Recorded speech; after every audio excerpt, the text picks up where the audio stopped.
أعوذ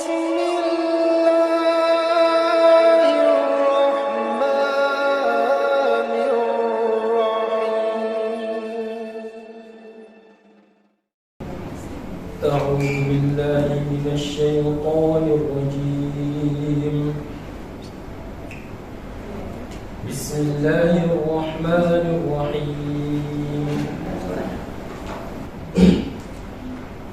يا أيها الذين آمنوا اتقوا الله ولتنظر نفس ما قدمت لغد واتقوا الله إن الله خبير بما تعملون. ولا تكونوا كالذين نسوا الله فأنساهم أنفسهم أولئك هم الفاسقون.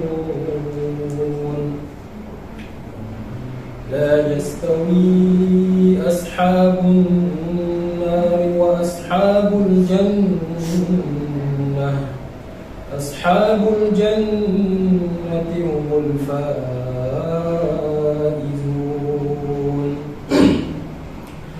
لو أنزلنا هذا القرآن على جبل لرأيته خاشعا متصدعا من خشية الله.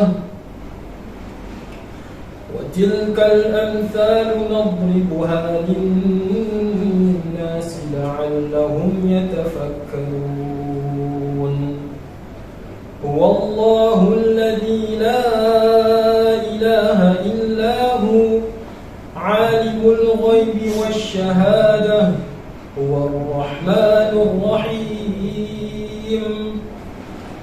هو الله الذي لا إله إلا هو الملك القدوس السلام المؤمن المهيمن العزيز الجبار المتكبر سبحان الله عما يشركون. هو الله الخالق البارئ المصور له الأسماء الحسنى يسبح له ما في السماوات والأرض وهو العزيز الحكيم. صدق الله العظيم. إن الحمد لله نحمده ونستعينه ونستغفره ونعوذ بالله من شرور أنفسنا وسيئات أعمالنا. من يهدillah fala mudilla lahu wa may yudlilhu fala hadiyalah. Asyhadu an la ilaha illallah wahdahu la syarikalah wa asyhadu anna Muhammadan abduhu wa rasuluh. Allahumma shalli wa sallim wa barik ala Muhammadin wa ala alihi wa ashabihi wa man ittaba'a hudahu wa mawalah. Subhanaka la ilma lana illa ma 'allamtana innaka antal alimul hakim. Allahumma anfa'na bima 'allamtana wa 'allimna ma yanfa'una wa zidna ilma. Allahumma inna nas'aluka ilman nafi'an wa rizqan thayyiban wa amalan mutaqabbalan. Ikhwatul iman yang dimuliakan Allah Subhanahu wa taala, alhamdulillah, puji syukur kita panjatkan kepada Allah Subhanahu wa taala. Salawat dan salam pada nabinya Muhammad sallallahu alaihi wasallam, keluarganya, para sahabatnya, dan siapa saja yang mengikutinya hingga yaumul qiyamah. Tadi ada permintaan terkait debat agar dipercepat. Kan habis.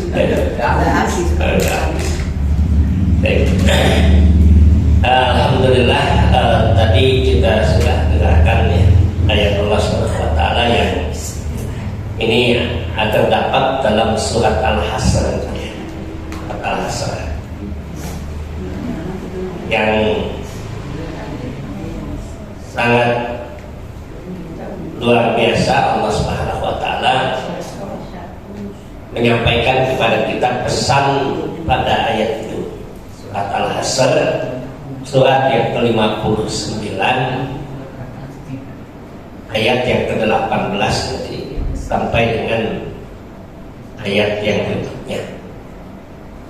Beberapa ayat yang dibaca tadi, dan apa yang disampaikan dalam ayat itu, pertama tentunya adalah tentang perintah ketakwaan dan muhasabah. Hari ini nggak apa-apa, kita akan coba untuk tadabburkan ayat ini. Di dalam ayat yang ke-18 Allah Subhanahu wa taala menyebutkan ya ayyuhalladzina amanu taqullaha wal tandur nafsum ma qaddamat lighad. Wattaqullaha innallaha khabirum bima ta'malun. Apa komentar para ahli tafsir tentang ini? Ini ayat yang ke-18. Apa sih komentar para ahli tafsir tentang itu? Pertama,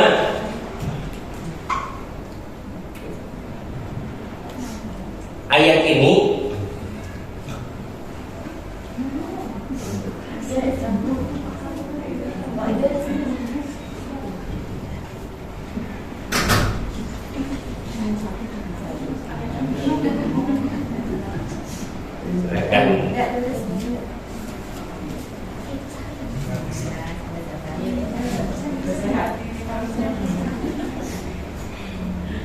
alhamdulillah udah bisa hadir.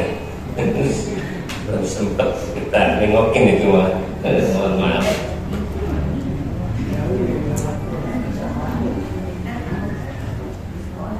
Nah, dalam ayat ini apa sih komentar para ahli tafsir? Ya, apa yang ditulis oleh para ahli tafsir Al-Quran tentang ayat ini?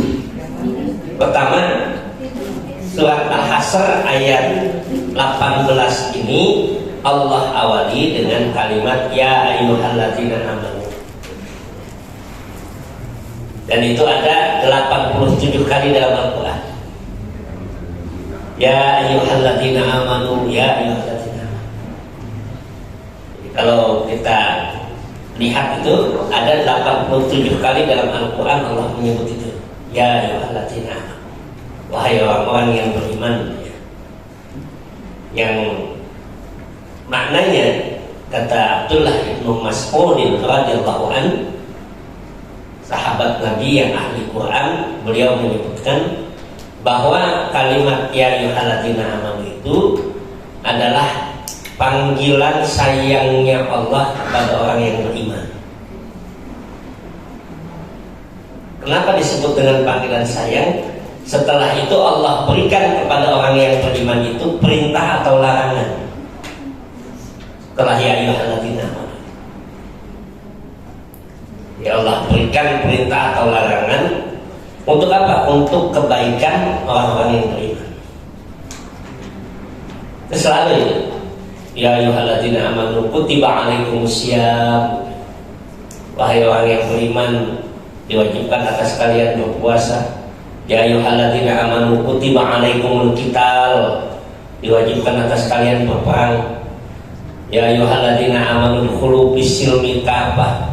Wahai orang yang beriman, masuklah ke dalam agama Islam keseluruhan. Semua itu perintah dan larangan yang Allah berikan dalam kalimat tadi itu pada hakikatnya untuk kebaikan orang yang beriman. Nah, perintah dan larangan apa yang Allah sebutkan dalam surat Al-Hujurat, dalam surat Al-Hasr ini? Pertama, Allah perintahkan kepada kita ittaqullah. Yang kedua, Allah perintahkan wal tandur nafsu ma qaddamat lighad. Yang ketiga, Allah perintahkan wattaqullah. Ini ada 3 perintah dalam ayat itu. Allah perintahkan yang pertama, takwalah kalian kepada Allah Subhanahu wa taala. Ya ayyuhalladzina amanu taqwa. Perintah yang kedua Allah katakan wal tandur nafsu ma qaddamat lighad. Hendaklah setiap manusia memperhatikan apa yang telah dia siapkan untuk esok hari. Yang ketiga, Allah perintahkan lagi untuk bertakwa. Jadi ada 3 perintah ini. Nah, dalam kalimat perintah ini yang dicermati oleh para ahli tafsir, pertama, bahwa kalimat takwa itu diulang dalam satu ayat 2 kali. Itu yang pertama. Jadi 2 kali Allah perintah. Ya ayyuhalladzina amanu taqullaha wal tanzur nafsum ma qaddamat lighad wattaqullah.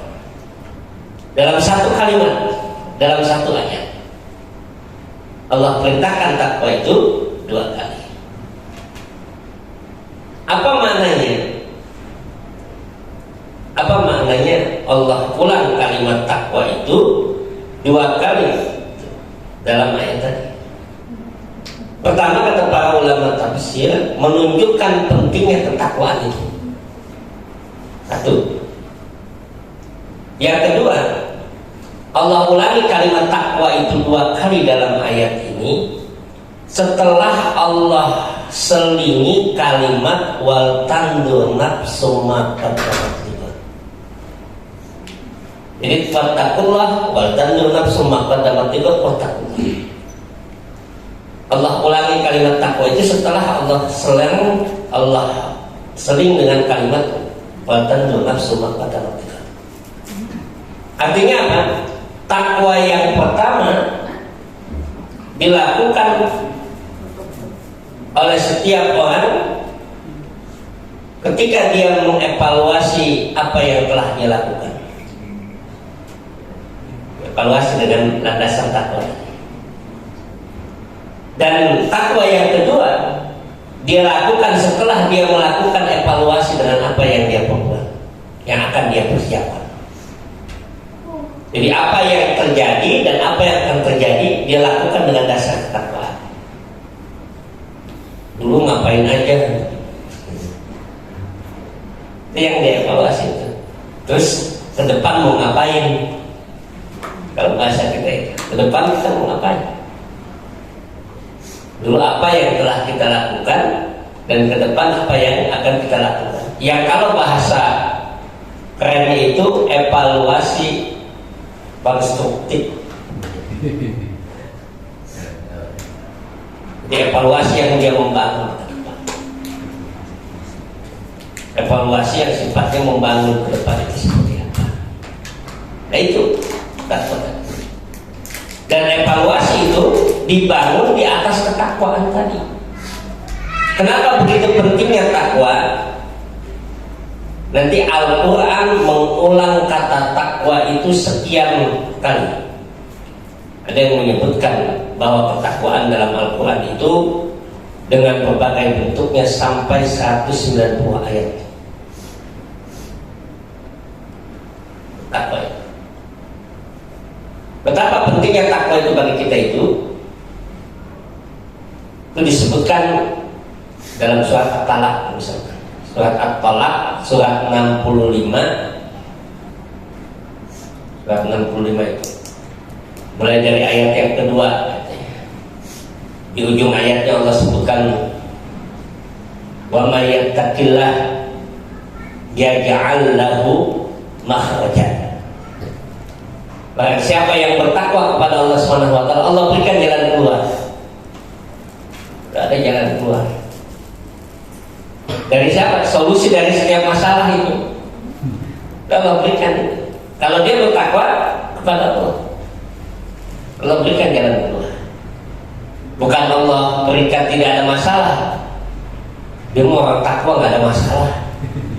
Nah itu Allah nggak janjikan itu. Tetapi yang Allah janjikan apa? Wa may yattaqillah yaj'al lahu makhrajan. Barang siapa yang bertakwa kepada Allah Subhanahu wa taala, Allah berikan dia jalan keluar. Wa may yattaqillah yaj'al lahu makhrajan wa yarzuqhu min haitsu la yahtasib. Allah berikan rezeki dari arah yang tidak dia kira, dia tidak sangka-sangka. Allah berikan rezekinya. Rezeki itu jangan dianggap cuma duit. Ya ada orang belum dapat rezeki karena nggak punya duit gitu. Rezeki itu apa? Kemudahan urusan, didapatkan kesehatan, diringankan beban, itu rezeki. Cuma kadang-kadang kita nggak sadar, karena kita menyempitkan rezeki itu duit. Kalau belum dapat rezeki, belum dapat lingkungan yang baik, bisa beribadah, bisa melakukan ketaatan, itu rezeki yang Allah berikan. Jadi tidak hanya dalam arti sempit. Wa may yattaqilla yaj'al lahu makhraja wa yarzuqhu min haitsu la yahtasib. Wa may yattaqilla, apa yang Allah sebutkan itu pada ayat berikutnya itu, wa may yattaqilla yaj'al lahu min amrihi yusra. Allah jadikan urusannya mudah. Di setiap punya urusan ya mudah aja, nggak ngejelimet. Jadi kalau orang yang bertakwa ya sudah, urusannya jalan-jalan aja. Kalau puyeng-puyeng dikit itu aja ya maksudnya. Ya, siap. Ya. Cuman parahnya nggak sampai benjol. Punya ya wajar, tapi Allah berikan itu kemudahan urusan itu. Ya Allahu min amrihi yusra. Bahkan yang lebih hebat lagi dalam ayat selanjutnya itu surat At-Talaq itu Allah katakan wa may yattaqillah yaj'allahu min amrihi yusra wa may yattaqillah yukaffir anhu sayyi'atihi wa yaj'al lahu ajran. Yukaffir anhu sayyi'atihi, Allah hilangkan kesalahan-kesalahannya itu. Wa yu'adzim lahu ajran, Allah lipat gandakan ganjarannya. Itu yang lebih hebat kan. Jadi kesalahannya itu ketika dia bertakwa Allah hapuskan saja. Allah lipat gandakan ganjarannya. Itu dalam surat At-Talaq saja ini. Belum lagi dalam surat Al-Baqarah. Kalau kita lihat tentang takwa itu dalam surat Al-Baqarah ayat 282 itu tentang hutang piutang itu. Kalau yang ngejelimet sama utang itu 282 itu Allah sebutkan itu. Apa kata Allah? Wattaqullah yu'allimukumullah. Allah akan ajarkan kamu. Itu Allah berikan apa? Diajarkan di situ. Kata para ulama tafsir, Allah ajarkan kamu di situ. Allah ajarkan bagaimana kamu mendapatkan jalan keluar dengan takwa ini. Kan luar biasa. Nah ini ketakwaan. Dan nanti dalam surat Az-Zumar, orang yang bertakwa itu Allah akan giring, Allah akan hantarkan masuk ke dalam surga itu. Wasiqal ladzina taqaw rabbahum ilal jannati zumara. Surat Az-Zumar, surat 39 ayat 73 itu. Wasiqal ladzina taqaw rabbahum ilal jannati zumara hatta idza ja'uha futihat abwabuha. Ketika dia datang dibukakan pintunya. Orang yang bertakwa kepada Allah Subhanahu wa taala. Nanti dalam surat Az-Zuhur, orang yang takwa kepada Allah Subhanahu wa taala, Allah akan hubungkan dengan teman-temannya di dunia. Enak nih. Reuninya di surga itu. Teman ditemukan itu. Dalam surat Az-Zuhur ayat 67 sampai dengan 73. Orang yang bertakwa itu ya dikumpulkan, dipertemukan. Dulu kita dalam kehidupan dunia dikumpulkan. Nah ini bentuk-bentuk ketakwaan yang disebutkan dalam ayat Allah Subhanahu wa taala memiliki keutamaan yang sangat besar. Nah, apa sih yang dimaksudkan dengan takwa itu? Kan pertanyaan. Takwa itu, Bapak dan Ibu yang dimuliakan Allah Subhanahu wa taala, itu bahwa takwa itu secara sederhana imtisal al-awamir wa jitinabun nawahi. Itu takwa. Jadi takwa itu secara mudahnya mau melaksanakan perintah, mau meninggalkan larangan. Jadi nggak susah-susah. Nggak ada orang mau jadi manusia bertakwa lalu kemudian kabur ke hutan, ya, tidak mau bergaul dengan manusia. Takwa itu dia mau untuk melaksanakan perintah Allah, meninggalkan larangan Allah, sudah, dia nggak ada di atas ketakwaan itu. Fa'alhamaha fujuraha wa taqwaha. Kalau dia mau melakukan perintah, meninggalkan larangan, maka dia berada di atas ketakwaan. Dan nanti ketakwaan tiap orang itu berbeda-beda tingkatannya. Masing-masing itu beda, nggak sama. Takwanya kita dengan para ulama, orang-orang alim, dia tidak sama. Karena keilmuannya dia lebih takwa kepada Allah. Takwanya orang alim dengan para sahabat Nabi misalkan tidak sama. Takwanya para sahabat dengan Nabi juga tidak sama. Jadi takwa itu bertingkat-tingkat. Sehingga nanti kata para ulama itu, tingkatan ketakwaan pada diri seseorang itu sebanyak 100 tingkatan, sebagaimana 100 tingkatan sudah. Jadi ada 100 tingkatan itu levelnya ini.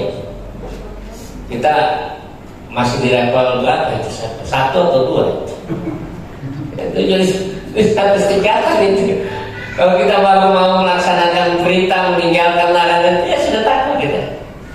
Sudah dapat ketakwaan itu. Maka nanti tafsir ayat Allah itu dalam puasa itu, Bapak dan Ibu itu, ya ayyuhalladzina amanu kutiba alaikumusiyam kama kutiba alal ladzina min qablikum la'allakum tattaqun. Kata para ulama tafsir itu, kata la'alla itu artinya semoga, mudah-mudahan. Iya. Belum takwa ya? Kalau yang mengucapkannya itu kita menggunakan kata la'allakum tattaqun, mudah-mudahan kamu bertakwa. Tapi kalau Al-Quran yang menyebutkan, yang merupakan firman Allah, maka kata la'alla itu apa yang dikatakan oleh para ulama tafsir, harfun yufidu litamanni bimakna tasbih. Kata para ulama tafsir itu huruf yang dia merupakan pengharapan, tetapi maknanya adalah penetapan. Kalau Allah yang disebutkan, siapa yang bertakwa maka telah Allah tetapkan dia bertakwa. Siapa yang berpuasa Allah tetapkan dia bertakwa itu. Kenapa? Karena dia mau melaksanakan perintah puasa. Sudah bertakwa. Cuma nanti tinggal puasanya kayak gimana ini kan? Maka sebesar itu takwanya. Kalau puasanya masih melirik-lirik makanan gitu, dan tinggal takwanya masih melirik-lirik ya. Tidak sama satu orang dengan yang lain. Tapi dia tetap, selama dia melaksanakan perintah, maka dia melakukan ketakwaan tadi. Jadi ini sederhana sekali kata takwa ini. Maka tingkatan ketakwaan itu tadi kata para ulama itu, dia bertingkat-tingkat sebagaimana bertingkat-tingkatnya surga. Yang ada 100 tingkatan. Ada orang yang takwanya luar biasa, ada orang yang takwanya biasa saja, tapi ada orang yang takwanya biasa di luar. Ada yang luar biasa, tapi ada yang biasa di luar. Jadi ya ada tingkatan, 100 tingkatan takwa itu. Tergantung apa? Tergantung kadar kesungguhan dia untuk mendapatkan ketakwaan. Maka Nabi itu menyatakan tentang surga itu, innalil jannati jannati mi'atu darajatin a'addaha Allahu lil mujahidina fisabilillah. Bahwa surga itu 100 tingkatan Allah siapkan buat siapa? Buat yang sungguh-sungguh.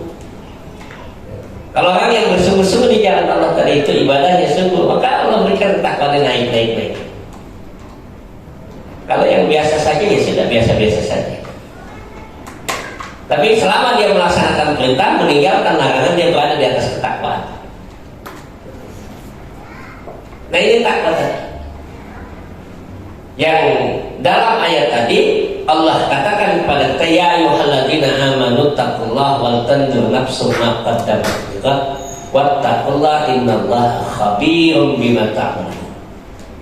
Bahwa ketakwaan itu seperti apa yang disebutkan tadi oleh para ulama, maka Allah perintahkan pada kita untuk bisa mendapatkan ketakwaan tadi itu. Salah satu kuncinya adalah melakukan muhasabah, introspeksi.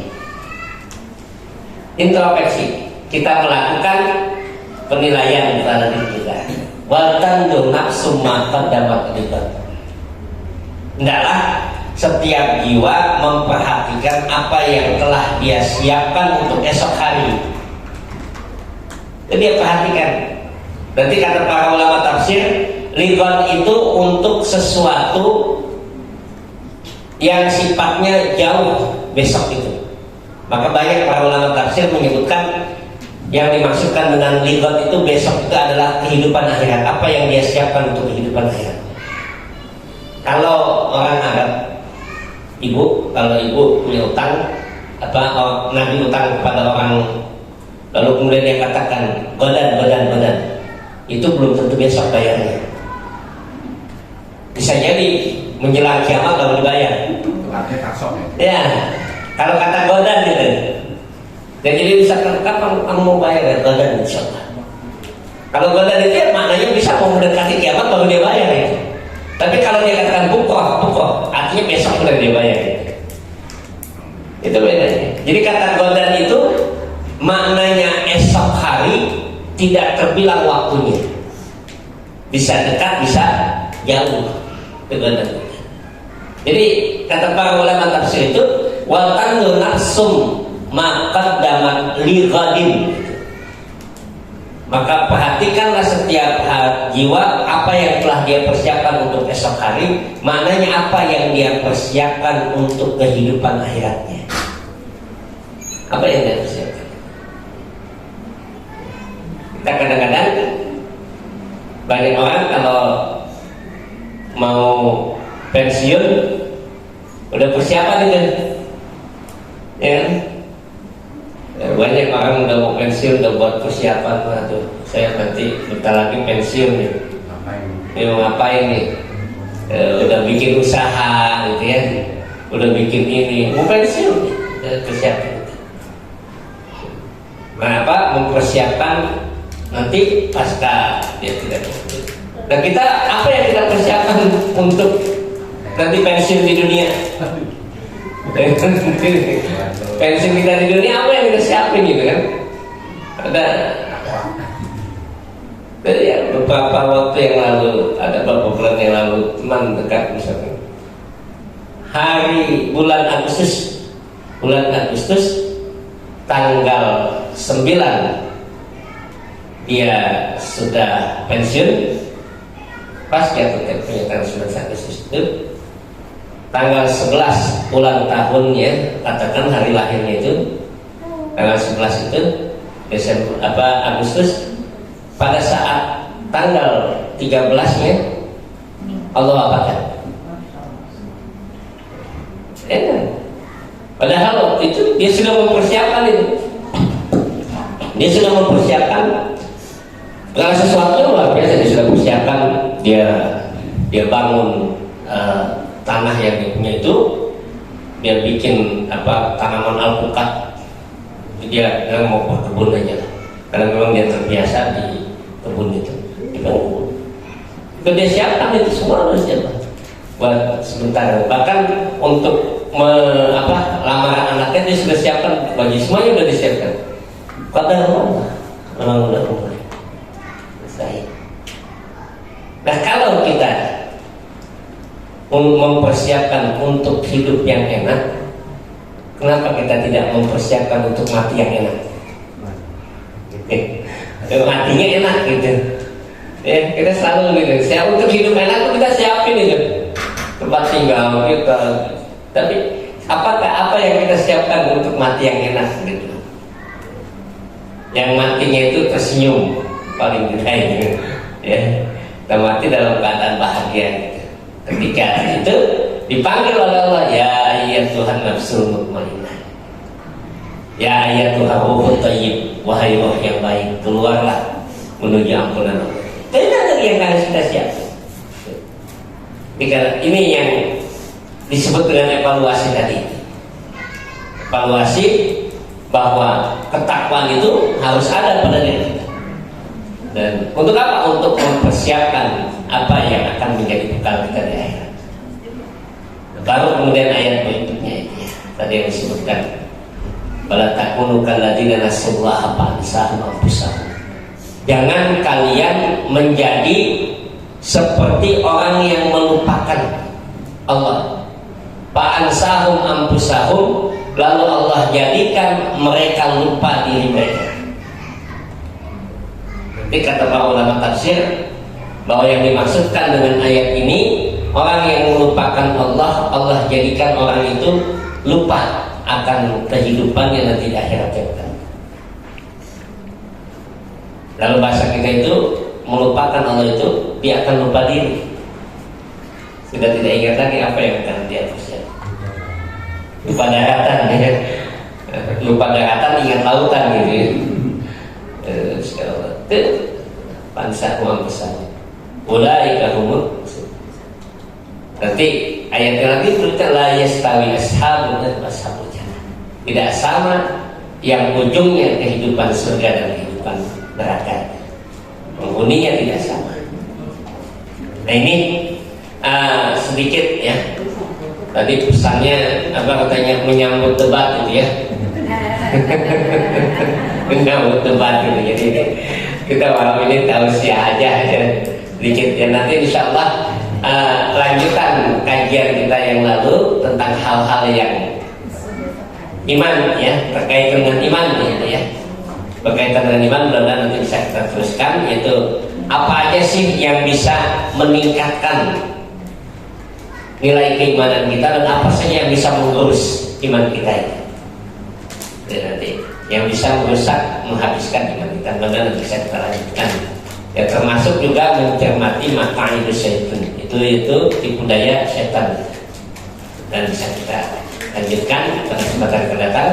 Nasallallahu wa ba'dun qarib wa basyiril mu'minin. Wassalamualaikum warahmatullahi wabarakatuh.